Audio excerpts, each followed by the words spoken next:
Hey guys, and welcome to Pheas Airsoft, where today I'm going to be doing an unboxing on this JING GONG MP5 SWAT or 069.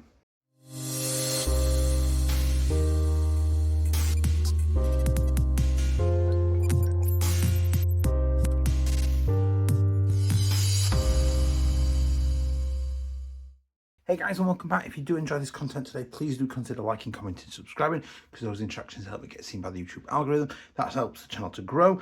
If you want to support the channel a little bit more, my socials are all linked down below in the description on the Linktree link. And if you want to support the channel at the highest level, totally optional, really appreciated. The join button should also be down below, which will take you to channel membership. Totally optional, really appreciated. Custom videos, giveaways, more of a direct line of chatting with me via my Discord and stuff like that.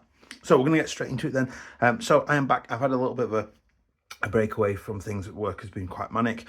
So I've sort of come back. I've picked this up for little Miss Pheas to get into the hobby with me, and she needed something light and compact. And I'll talk about that a little bit more. So the box then, JG generally seem to have upped the nicety of their box a little bit. Nice little picture on the front there. There are some models on the end there, and we've got the 069 ticked as the model that we've got. Other than that, it is literally just polystyrene tray underneath. So we're going to get that top cover out of the way. So in there we've got, everybody loves it, silica gel. We've got some silica gel in there. We've got our little manual, so we'll have a quick flick through that. So we've got good old English set, including the Atari set. Don't forget your Atari, everybody. So largely speaking, showing you sort of things about it. It's actually the correct model to what we've got as well, which is always quite a nicety. It's a manual, we'll leave it there, and some nice targets. Not that I'll ever use those either. So in the box we have got a NIM type battery. I will see if I can get that charged up to do a rate of fire test with that. We've got a actual 3-pin charger, which I'm never going to use because I've got far better ones. Generally speaking, I wouldn't generally advise you to use it either. We've got some BBs, like leaked a little bit. Again, probably never going to use those either. We've got our high cap in there, metal high cap. And then we've got the MP5 itself, squeaky, with our unjamming rod in the bottom. So I'll get rid of that. And before I continue, I'm going to shut the blinds because the shadows are doing my head in. There we go, much more even light. Now, it's still not amazing as my previous filming location, but that's better with the blinds shut. So, we've got the MP5 then. You get a metal high cap. So at the front, we've got this plastic sort of muzzle brake, which if you twist it, it will click, and that twist it into position and that will remove. And there is a little 3-prong thing in there with, we're going to say serrated, sort of like an engraved calf thing. This is removable, giving you access to a 14mm negative thread under there. And to reattach this, you position it back in, and then this little tab, you pull it back slightly, and see if I can show you that way. There's a little bar in there, pull it back slightly, and it will move about a little bit, but it's on there, it's not coming off. We got the hop-up tab to confirm to us that it is the hop-up version, and there is the hop-up arm adjuster there. So we've got our charging handle. Now that is metal, and you can HK slap it. I would caution against doing it frequently because it is probably only monkey metal, and I've had JG MP5s in the past many years ago, and those eventually just ping straight off and they're gone forever. Other than just for that functionality, that offers us no other functionality whatsoever. We then got our handguard, which we'll come back to shortly, which is, in fact, we'll sort of discuss it now. So that pin is just, that was in there, it's just a push pin, so you just push through whichever way through it was, doesn't matter, it's ambidextrous, and the handguard comes forward and out. Now you've got down the inside here, you've got a lug this side and a lug that side, and those connect up with this little gap here and this little gap here to retain it into place. So inside of here we've got a mini Tamiya, slightly disappointed, but you know, it is what it is. It's easy to swap over. And we've got our fuse holder in here and our wiring going in, which comes down the inside of the receiver and into the back of the gearbox. Or it used to do anyway. That might be different. I'm saying that I haven't even had it open yet to actually say anything. So I'll put that out of the way for now. So our hop adjuster then is there, and it's just, we have got it actually quite nicely clicks, and it's quite secure as well to getting that in there.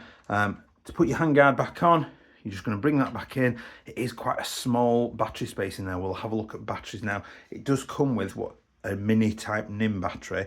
I would assume that there is enough space in there, but it does look pretty cramped in there. So you're just going to wiggle that into place. I've adjusted the hop, which is a pain, and it should more or less locate itself onto those lugs without any issues. And you're just lining it up so you can get that pin back in there, and that just pushes straight back in. It is actually relatively comfortable, quite a nice texture to it as well, especially once I've got the gloves on.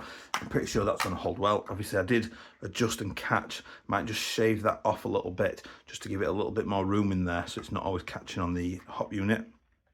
Coming along then, all of this so far pretty much is polymer, but it feels solid. There's no tiny little bit of movement in the handguard, but there's no real movement in anything. You know, it feels quite solid, and there is still a good sort of kilogram and a half, maybe 2 kilograms of weight in there. You know, I do feel like I'm holding something substantial, and most of the weight is centered around the body where the gearbox is, probably helped by the metal rods of the retractable stock. So I'll come across the top then. So there is space to put the claw mount on there, which is not included unfortunately in the box. We have got the rotating drum sight that allows you to rotate it to whichever aperture is your personal preference. Now it doesn't rotate 360, it's locked to one rotation, so don't try and force it. So like there, for me, it's not going any further anti-clockwise, but I can rotate it all the way around. There is a light click as it gets to each position, and you can just choose which is favourite, and you're just getting down those traditional MP5 style sights. There we go, that's a little bit better. Perfectly usable and acceptable. Coming down to the lower then, we've got the traditional polymer textured lower receiver. Got our little bit of JG branding and a serial number on there. We've got the selector, which is on safe. The trigger does still move. A good authoritative click into single, and the trigger obviously goes all the way. And then quite a firm push needs to get round into auto as well. And they are ambidextrous now. Ooh. That needs quite a bit of force to get that back down into single, but it's a little bit lighter to get into safe. We assume that's just something's maybe a little bit rough on the selector plate, and that possibly will bed in over time. If you have got one of these and you've had them for a while, you know, let me know in the comments what the selector's like longer term for you guys. So a little bit of force, but it does go back into place. We've then got our mag well slightly flared just to help catch that mag, and in it goes, and it clicks in really nice. Now when I get to the shooting test, I have got a Tokyo Marui MP5 drum mag that we're going to try out. That's not an electric one, it's just a little hand winder. And I've also got a SEMA MP5 high cap as well that we're going to try in it, just to see what kind of feeding we get out of those. Pistol grip, really nice and comfy, well shaped, plenty of room for your gloved hands and big hands. I've got pretty big hands. And then we're onto the stock then. So thick chunky rubber grip, obviously for gripping against your clothing or whatever you're wearing, and you just pull on the tab. It only comes that way towards you, and that releases. Now it is quite stiff. First, so we had fully compressed, partially extended. I think that's fully, oh no, there's a couple of positions in there. That's quite handy. So there is fully collapsed, a first position there, another position there, and then it would fully remove, but there is like a little clip in there that we'll look at in the disassembly that keeps it from going out.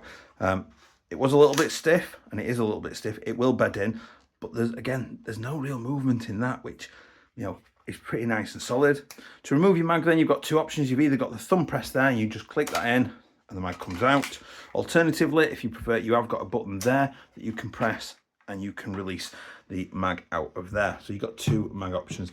99% of the time, for me personally, that's the instant grab because it's the quick and easy one. And that's a little bit more complicated to get to and requires a bit more thought process. So what I'm going to do is I'm going to go out and do the shooting test and see how we get on, and we'll have a look, and I'll be back in a second.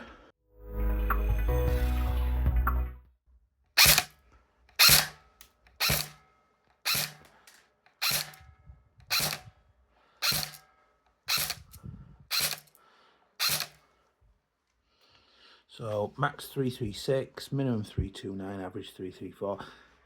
It's not a bad grouping, to be honest.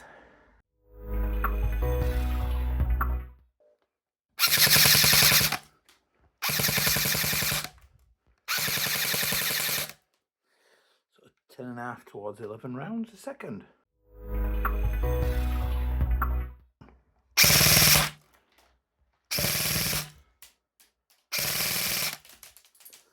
Sort of high end of 18 to 19 rounds a second.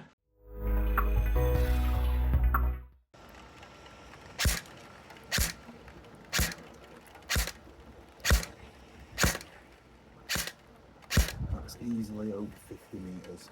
Really impressive, and that's in the rain as well, with a bit of breeze. Okay, so I am back then from the shooting test. Now, I don't know what it is with JGs, but I don't know if I've been really lucky, and people probably will agree that I've been really lucky, but they always shoot, like range-wise, just like amazing. So it was over 50 meters. I couldn't give you an exact, obviously, because of the nature of the distances I'm shooting and things, but measured to the trees, it is just over 50 meters. It was easily going into those trees and beyond. So it's well over 50 meters range. That's on a 0.25 gram BB. It needed very little hop to get that range out there. So I was really, really happy. A little bit of a spread in the accuracy, you know, sort of we fired a couple of bursts and there's a bit of a spread. But objectively, let's think about this. You are not paying Tokyo Marui prices. You're not paying super high-end prices. For the price point of these, you know, that kind of range is exceptional. And we need to keep that in mind, really, that, you know, these are not very expensive sort of things. So rate of fire then, sort of like 11-ish rounds a second or 7.4, fairly respectable, fairly standard for what we used to see. It does sound a little bit scratchy, might need a bit of motor adjustment. 11.1, as always, just kind of comes alive. High end of 18 rounds a second up towards 19 rounds a second. Again, pretty much what we're expecting, so fairly standard away. I'd probably not run it on, well, we'll see what's inside first before we sort of comment on what kind of batteries is good for it. In terms of mags then, it fared, obviously, as you would expect, absolutely flawlessly on its own high cap with absolutely no issues. The TM, as you would expect, fed absolutely flawlessly with no issues, and the SEMA MP5 fed absolutely flawlessly with absolutely zero issues. So I was really happy with those three sort of brands of mags, fit and fed with no issues. I didn't have, unfortunately, any other brands to try in it. It has just dawned on me as well that I forgot to speak about the FPS. So sort of 329 to just over 330 FPS. Out of the factory, I would expect these around 380 to 400 FPS. This has obviously been made suitable for UK Airsoft scene and the FPSs that we have here in the UK. Fairly tight grouping, sort of just over 6 FPS grouping, which, considering the price point, again, you can't argue with that sort of consistency and things. You know, quite decent and solid, and then twinned with the range, it's pretty damn good, really. So what we're going to do now is I'm going to grab my gloves. We'll do the gloved operation, we'll do the batteries, and then we'll do some closing thoughts. Okay, I changed my mind. We're going to do the batteries first. Now, I've got a variety of batteries, and I did realise I didn't comment on the rate of fire of the 8.4 NIM because the battery is completely dud. It doesn't work in any way, shape or form. I tried it on 3 different chargers. Everyone just came up with the same message, saying basically, no, I'm not charging it. So I assume there's some sort of loose solder connection or something like that. So if you are buying it, thinking, oh yeah, there's a battery in it, don't expect anything from it. So the battery space then, let's have a look. Now this is a pretty tiny battery space and it's going to be a little bit fiddly. So what I'm going to start off with first is something that I know should fit. So I've got this giant type 1000 milliamp 7.4 battery. So I'm just going to stick that in there. We're going to loop the wiring sort of around like that because it's going to come up this side onto here. Now obviously I've got a Dean's battery in there and that's a mini Tamiya, so those are not going to go together at this moment in time, but I can see that has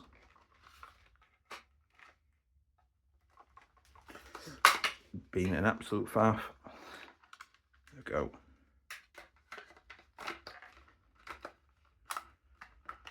Right, so that has fit in there. It's lugged in. I've adjusted the hop unit and that can go in, and it does fit nicely down the side of the handguard there. take that one out. So I'm happy with that. So, you know, it's a bare minimum, something like that sort of capacity. Now, I've also got a similar sort of one. I've got an 11.1, 1100 milliamp. So I'm just going to sit that in there again. I'm going to run the wiring round because that's how I'd have connected it up like that. And then I'm going to put that in there. Again, catching the hop unit. Now,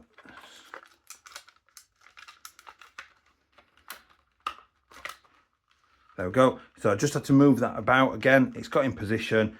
I can see it's under there. It's not squished. I can get that in there and locked in place. Again, oh, I've not knocked the handguard this time, but that's not sat right. There we go. That's better. So it was sat a little bit high. So that one is in there. It's moving, so it's not clamped down by anything. So that's absolutely fine. We'll get that out of the way. I would have thought I've then got a 7.4 that is a 2200 milliamp. Now I use this typically for my rate of fire test. So I'm assuming if I feed that in there like that, and I've gone down either side of the handguard, pull the wiring down. Again, obviously I would have connected this up just before or just during this part of the process. It's just whether I am, oh no. Now the wiring's got itself up there a little bit, but no, I'll just use my finger and I can, famous last words there, I can get that one in there, and there both of the cells are moving and coming out the sides. Maybe not. Maybe if the wiring was a little bit shorter, possibly. That's it will, but it's going to take a little bit of faffing about, but I would expect, depending on how trigger happy you are, that should last all day. The 11.1 I'm not even going to try because there's no way. We were struggling to get that 7.4 in. I don't think we're going to get for a single second that 11.1 in there. So you are going to be better off with these sort of like smaller stick types just sat down one side or the other and wired onto the battery, or alternatively something like that would actually be all right as well to run something like that. So I'll get those out of the way. I'll grab my gloves and we'll do gloved operation. So because of I'm basically a man, I've tidied things up, can't find my unboxing gloves, so I've got my Oakley gloves to do this, and these are actually a little bit thicker than the normal unboxing gloves. I've got big beefy I said nipples, knuckles on there. So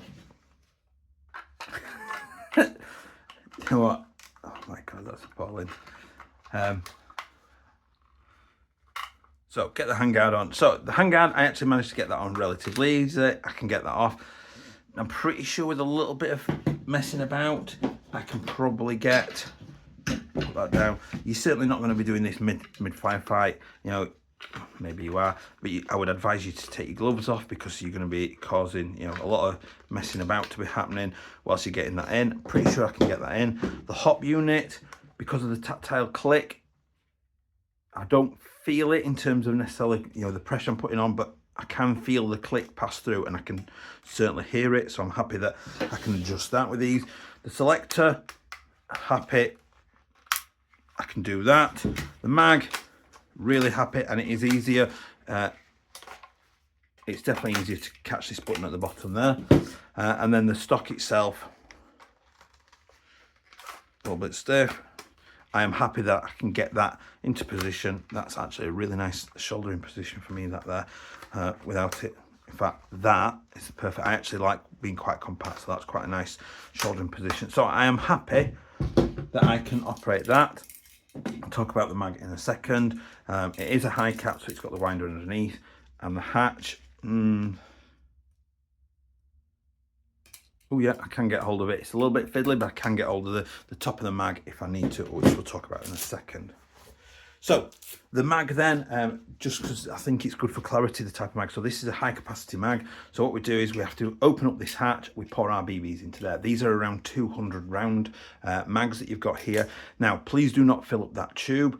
I certainly don't, if you do put some BBs into that tube, because this is where they feed out of, don't force them in. You know, you're filling up a tube that sits onto a spring down here.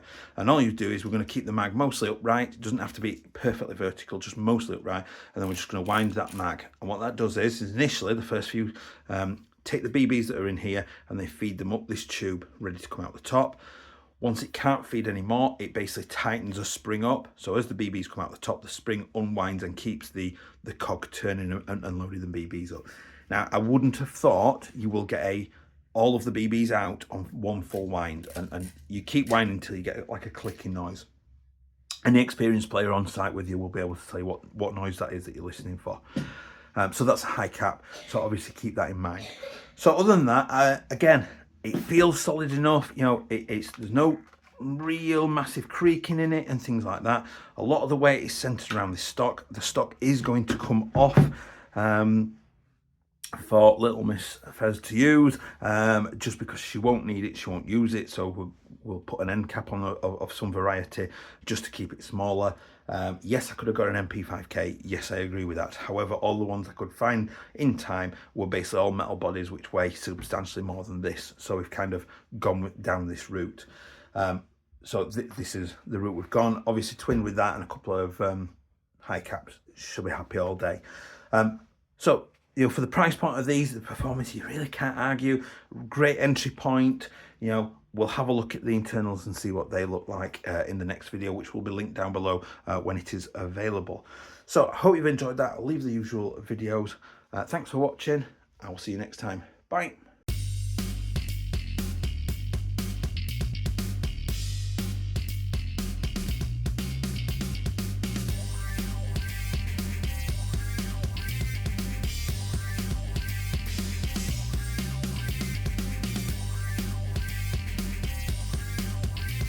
Give you little Miss Pheas transform into awfulness. So I've got the JG MP5 SWAT, off comes the retracting stock, on comes the 3D printed end cap,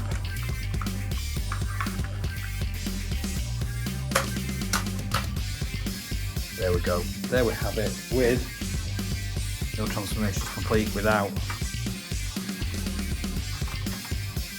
the TM drum in it as well. I'm just going to put the stock screw through there.